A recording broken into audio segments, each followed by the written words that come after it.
Fierce ladies, welcome to the Moms in Real Estate podcast, where we unleash our unapologetic power to share the raw truth of our journeys. Brace yourself for a dose of empowerment, education, and encouragement like never before. I'm Kristen, a relentless entrepreneur obsessed with connecting and uplifting fellow boss babes. In this podcast, we're all about getting down to business, conquering motherhood, nurturing relationships, and so much more. Get ready to dive into the nitty-gritty, embrace the hustle, and unravel the secrets of success in the world of real estate. We're here to ignite your fire, equip you with the knowledge, and unleash your limitless potential. Tune in as we redefine what it means to be a true boss babe.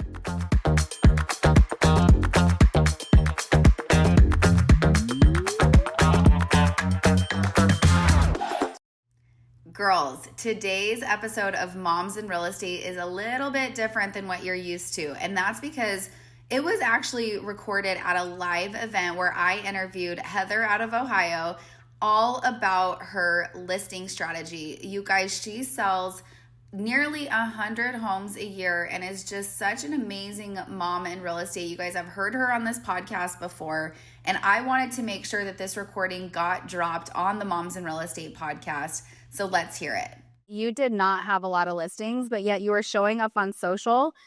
How were you utilizing that to look like you were an expert to get people to reach out to you? Yeah, I think there's a theme of open houses because I would take videos while I was at the open houses and like show people I was out working and hustling. And most of the time people don't even know if it's your listing and they really don't care. It's like, oh, she's out hustling and working hard. So I would post little reels and just like making things look cool on the internet, kind of started to showcase how I could promote my own listings. And then it's evolved since then because we've done a lot more professional level things on the internet. And as you are promoting other people's listings or market homes from new construction, there's a lot of different strategies there. As you're showcasing what you can do, people see it and therefore they want to hire you. Yeah. What I think is interesting about the open house strategy is that you can do it whether you just started in with its nest, right? Or you've been absolutely for a long time. So can you talk about how you're using this as a strategy to attract new sellers and how you've seen it work for people even if they're brand new? Yeah. So I remember when I took my first listing, it was somebody that I had met at an open house. They needed to buy and sell, and I literally had no idea what I was doing. I was just like trying to act confident, and I was like, okay, I'm going to act like I know what I'm doing, and then I'll figure it out after, right? So just having a mindset of I will figure this out, and I have friends that I can rely on.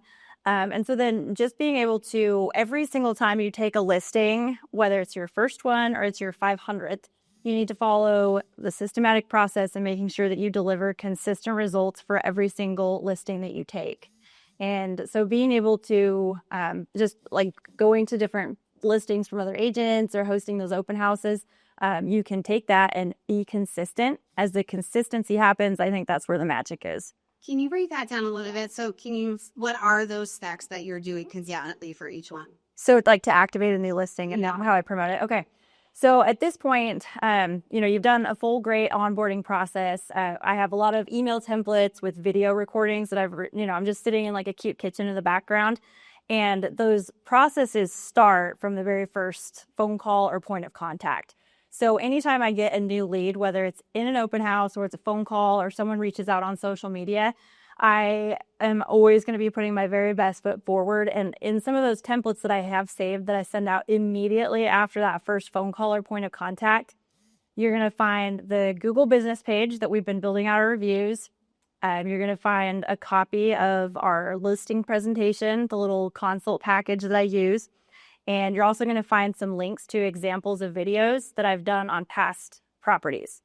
And when I was very first getting started, I didn't have my own listings to showcase, so it was links to other properties that I had promoted. But no one cared and asked specific details about it at all. It really was just showcase. And I didn't say that they were my listings. I just said, these are examples of properties that I promoted, and this is what I would do for your property. And so you send that email template when you customize it slightly, but it's already pre-saved. And as soon as you get off that phone call, they're like, dang, like she's on top of it. Mm-hmm. Immediately, it kind of sets that expectation of like, okay, she's not just BSing her way through it. She's very put together. She has this planned out. And then the transaction coordinator that I have at this point, when you're an independent agent, I would have these that you send out yourself. But having a transaction coordinator that sends an introduction email, and they're going to say, hey, here's our tips for preparing for listing pictures. Here's the property disclosure that you're going to need to fill out. Start doing it now, because sometimes it takes a little while, and we want you to be very honest and thorough on it. And just introduces herself so that she can be an active part of that process once we are under contract, that I can kind of step back a little bit and the systems and the process still happen. So once we go active, it's very important that it's almost instantly that you have this follow-up email notifying the sellers that the property is active. So on that, we have links to the Matterport floor plans, the social media posts that we did previously. You have to make sure you follow your MLS or state rules, but in ours, you can post on social media 24 hours in advance prior to going active. So I can post on my social media and say, hitting the market in the morning or hitting the market tomorrow. So that goes out. It goes to as many Facebook groups as we have access to, and then we'll ask them to share it. And in that email, when we say we've already posted it on these Facebook pages, we have a list of how many, like what the page is called, and then also how many members are in there. So if you're posting to local Facebook groups and you can say, oh, there's 28,000 members here, there's 32,000, there's 2,000 in this hyperlocal group, immediately you're saying, hey, look at how many eyeballs you have the potential to be in front of. And then we have the listing videos that we do, and doing something that's kind of creative, original, at least high quality, has been super impactful. And something that helped us be able to set ourselves apart early on was just doing more of the trending audio and kind of snappy videos instead of doing the boring, like, elevator music panning over the lake for 10 seconds and then it goes to the front door for 10 seconds. It's like, get right to the point and start showing off the best features immediately. And then what I found is if I'm on the videos, that's more brand awareness, and people they're not just like, oh, there's another listing video. It's like, oh, there she is again. Oh, there she is again. And so we send that active email immediately with all the links to all of that. And so they're thrilled because they're like, oh, it's already active. I haven't even seen it yet. And they have the links. And then we ask them to share those listing resources on their Facebook or Instagram pages. And so that just, the more people you can get in front of, the better. And your local community, like for us, we moved to a new city about 2 years ago. And as much as you can have, like, you're friends with her and I just sold your house, and there's more and more of those interwoven connections, it just builds that credibility. And it's more and more easy to get the listings because if they already see you, they already know you, and it's more of that referral-based business. Dang, that was a lot. And that was really good. So I feel like there's so many agents here in Arizona. There's so many agents in Ohio, Kentucky. How are you setting yourself apart from everybody? Yeah. So I think... I was talking to Siri. So I think that online presence is super important because you can show them what you're doing instead of just saying what you're going to do. I think any agent can go in and sit down and say, I'm going to do all these great things to promote your property. But if I was a seller, I would say, okay, can you show me some examples of what you've done? And I think that in our market, the first couple years, I was always getting interviewed. And even, a couple months in at the very beginning, I remember I was up against 4 other agents. And it was for like a nice property in a nice area. And of course, I wanted to get into the luxury market. And I remember thinking, I'm like, I haven't even been licensed a year, but I know I will do a good job. So being able to have some resources that you can show them and like really drive that home of, I totally understand that you're going to interview other agents. And I'm so glad because you're going to see what kind of work they do when you interview them. Ask them to show you. So, and I'm not dogging anybody. I'm not doing anything mean. It's like, just ask them to show you and I'm going to show you what I'm doing. And then a lot of times that's very clear decision just based on that. And then I think just being super well put together. If an agent, like there was a luxury, like higher price point agent that's been around for a long time that I was interviewing against, and they told me this after the fact. She came in like a black outfit with dog hair all over her, and she didn't have any resources or anything. She just like was relying on her reputation to get her the listing. And I came in being professional and approachable, and I had everything put together. I had my resources and got the listing. And so just because someone's been in business for a long time or just because they live in that neighborhood, that does not mean that you don't have a chance. Yeah. So, yeah.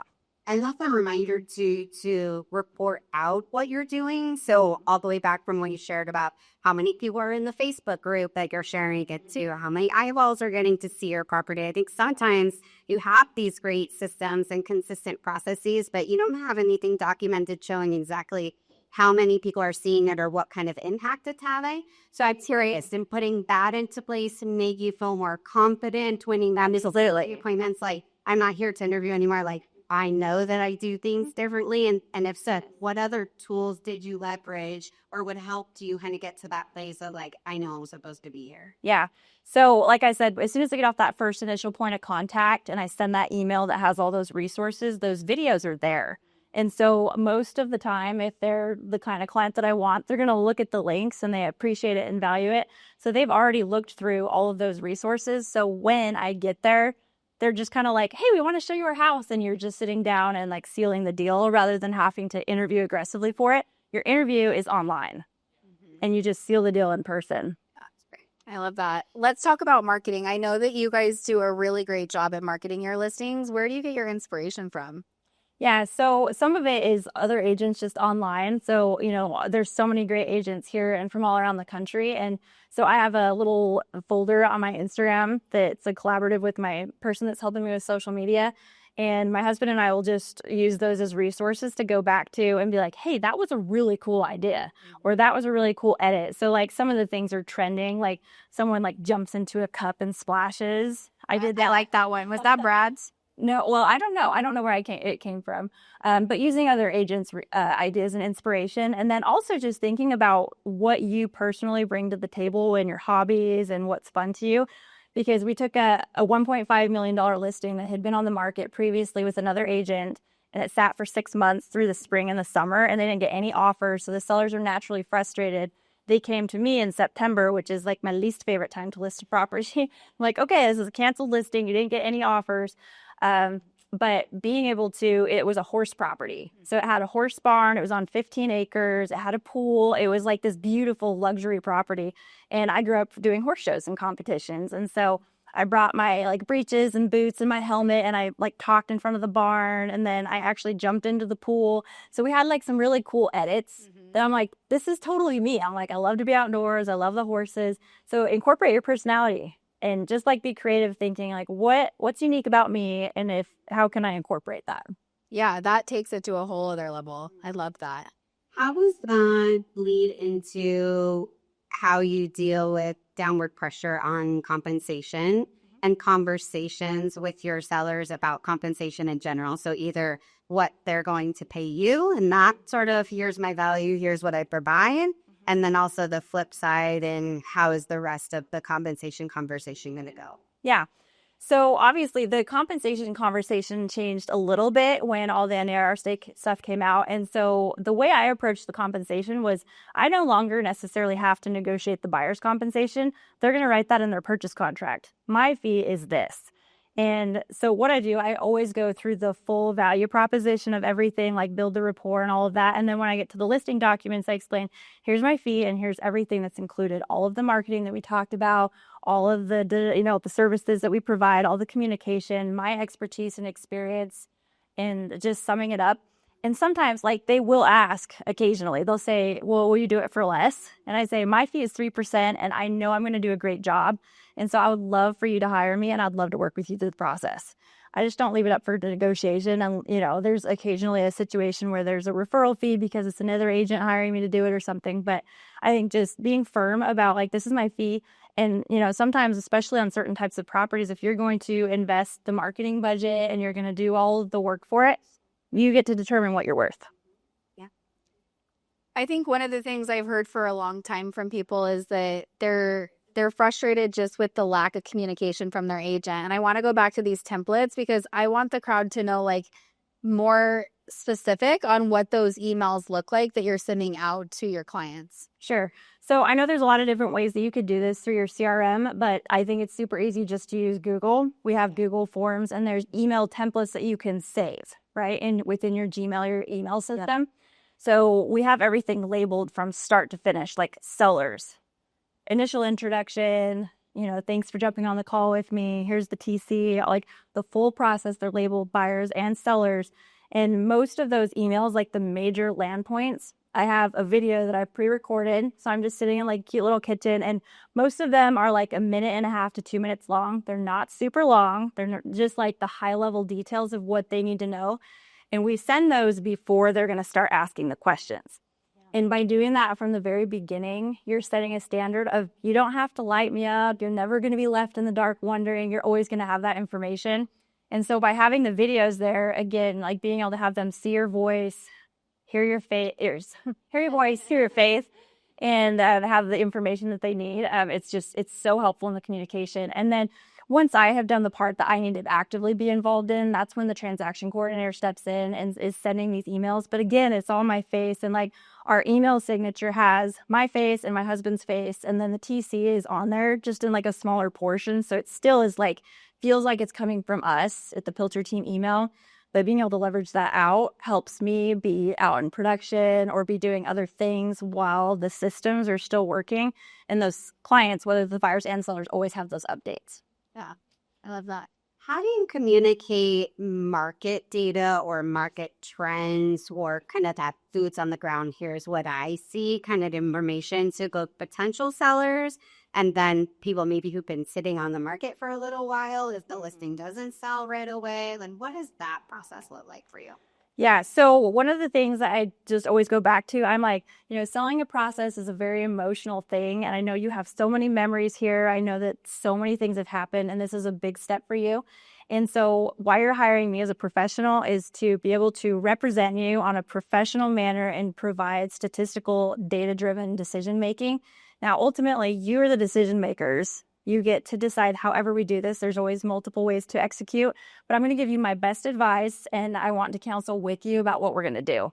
So that's where I come in with the MLS reports, however you do your comparables, doing, a market analysis. And I like to pull the listing up on my laptop while I'm at the listing appointment to educate them. And sometimes this is on Zoom, but I like to show them the listings that I'm referencing and we talk about how it compares. Sometimes people don't give me grief, but when it is more in depth and I'm really interviewing for it, I think it's super helpful because I'll say, do you see these common things? And okay, this one has these things that have been upgraded and our house is the basic framework, right? And just showing them and walking them through it makes a huge difference, I think, rather than just sending them like a little spreadsheet that has some beds and baths and some days on market, it's actually coaching them and helping them walk through the process is super valuable. Yeah. I think this is a really great topic to open up for Q&A because I'm sure you might have some super specific questions for Heather. So why don't we spend some time to make that? Do you mind if I stand up to answer the? Okay, I can feel like. All right, who has a question? On to you. Today. Well, if you go in with your 3% mission and they do ask for a lower mission, do you ever discuss the the opportunity for a retainer where if you take lower, you discuss having them pay for the marketing if it doesn't sell within a certain time frame? Okay, so Is there an opportunity? good question. So, and keeping in mind as real estate agents, you have to be careful about talking about specific numbers of compensation, but like whatever your fee is that you charge, and if they want less than that, for me personally, I don't like I did have a client ask me recently if I would do a retainer fee, and I just was reassuring of like, this is what I charge and here's what I include. And I just like to keep it simple as a package because otherwise, if you start negotiating on that, the whole process is going to get sticky and somewhere down the road, they're going to ask you to pay for something. So I just like to keep it nice and clean. Yeah. Good question. Anybody else? She said, where'd you get your dress? Oh, Amazon. I'll post the link in my stories and you can go find it. Where was your pink one from? Amazon. Oh, dang. Yeah, I think out, but I was wearing yesterday at the Amazon too. Hi, Heather. Okay, so what for getting more listing appointments? Is there something that you would say to the audience today that you feel like maybe got you more listing appointments 3 years ago, and what's getting you more listing appointments in the last year? Yeah. Great question, Tina. So I think that again, my online presence is what has been really ramping up, and that's really what kind of helped me kick off my business. So when I say social media presence, what I mean is if you have an example of a property that you're featuring, whether it's your listing or not, and you're showing up for it, having a call to action, posting it in different groups, making it shareable, and honestly, like being able to share it, have my friends, I'll text them and be like, hey, I just activated this new listing. Can you share it with your friends? That just helps get my work and my face in front of more people. And it's crazy because we did, just as a specific example, we had a listing that was just like a standard house in a subdivision that was backed up to a lake. And so we did a whole bunch of cool drone video footage and just showed it off. And someone from the church group that's one of my friends saw that listing and knew that someone else was preparing to sell a house that was on acreage. And so she shared that video with the person that was getting ready to sell. And they said, oh my gosh, we have this super unique house on acreage. You guys do drone. That's something that's totally different. So, you know, asking people to share it out, asking people to just putting it out in front of them so they see it, it just keeps you top of mind of like, okay, they're going above and beyond and doing something different. And then also on my social media, there's the link tree and there's a book a consultation with me for sellers and there's buyers and like an agent one. And so clients can have that call to action if it, you know, there's different ways to have them comment on things, but they can book on there. And it's just amazing because the reels and the algorithm is if you feed the beast, it gives back. And so as I've been more and more consistent about being present, promoting properties and being on camera, it just, it fuels the system. And that's like a whole nother topic. But I think just like doing the work and being consistent and then asking people to share it out. Yeah. Hi. Hello. The videos that you're sending out in your email automation, where you house those videos, and do you like it to be in a stack where, like, if they view that one, they view others, you just want to send them the one at a time? So what we do is have unlisted video links in our YouTube channel. And the reason for that is, number one, it's an easy place to put the videos. But number two is they're going to watch that 1.5 minute video pretty much every time. And that helps boost the algorithm and your local presence and everything else. So it's feeding the beast. So it's unlisted YouTube videos on our YouTube channel. And to your point, they also see the other content that's there. Since you started like really focusing on video, who's been like your coach and mentor in that area? Yeah. So a lot of it, we started just Brandon and I trying to figure stuff out, you know, just looking for other agents' inspiration. And then we had a Tom Ferry coach that helped get us started in the luxury market and started on the promoting things. And then just recently in October, we have a new coach that's Jeff Bannon.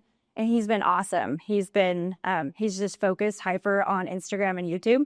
And so I think that sometimes it's just like a collaborative environment like this where someone's actually telling you what's going behind the scenes that you can actually implement and execute it. Because if all you see is like the back behind the scenes, or all you see is like the bird's eye view, you don't know how they're doing it. How are you actually like pulling this off? And so having someone that just like shares all the secrets has been super valuable. Yeah. What conversations are harder to have with sellers today, or what in your market is most challenging for your sellers today? Yeah. Honestly, one of the things that's been hard for me in the last, I'd say 12 months is that there have been a lot of canceled listing agreements coming from other agents. And this is kind of the same thing with expired listings. But, you know, people think I'm going to pay someone a ton of money to help me sell my biggest asset, and they didn't do anything. So sometimes they're coming to me. Obviously, they want an expert that's going to do a great job, but they're already a little tainted and kind of grumpy.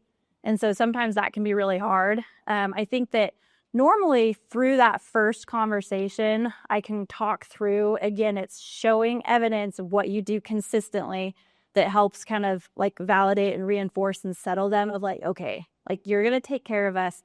And then as you actually show up throughout the process, they kind of get better and better in a mood. But it's just, you know, someone kind of starting out that needs to sell and they're a little grumpy. I like happy people. Probably tag one more.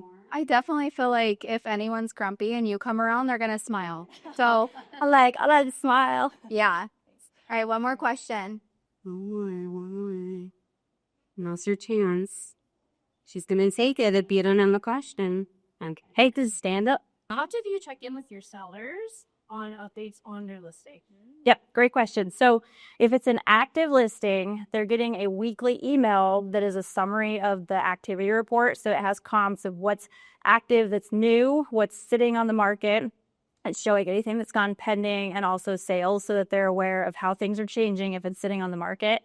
And then with that, we're also sending the MLS views. So you can go in and see the stats of the different hits and shares and everything with Zillow saves. We have a couple of those different resources. And so that's coming from our transaction coordinator.